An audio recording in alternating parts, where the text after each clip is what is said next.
की है इसको घोषित करने में, लेकिन जो स्थानीय जो टीम है वो पिछले 1 साल से इसके ऊपर काम कर रही है।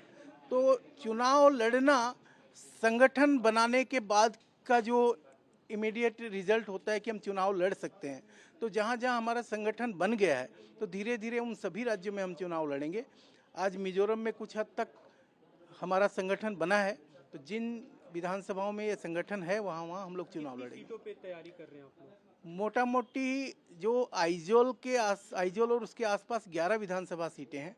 हम कोशिश उन 11 में कैंडिडेट देने की कर रहे हैं।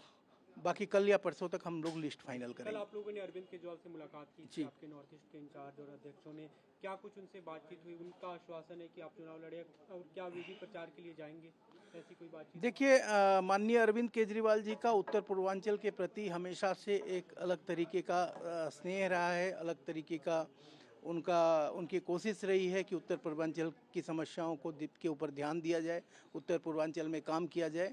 और इसी संदर्भ में हमने कल उनसे मुलाकात की।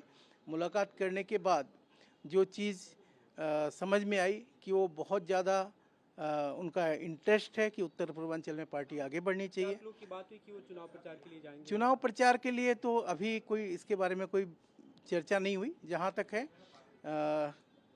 कि जैसे कि लोकसभा के भी चुनाव होंगे अब, तो उसके ऊपर निर्भर करेगा कि किस तरीके से उनका यात्रा का प्लान बनेगा। सवाल ये है कि वहाँ पे अभी कांग्रेस पार्टी भी चुनाव लड़ रही है और बड़ी पार्टी है वहाँ पे, आप लोग इंडिया अलायंस में गठबंधन में है, उसके खिलाफ आपको वहाँ पे चुनाव लड़ना पड़ेगा, तो कुछ विरोधाभास नहीं होगा?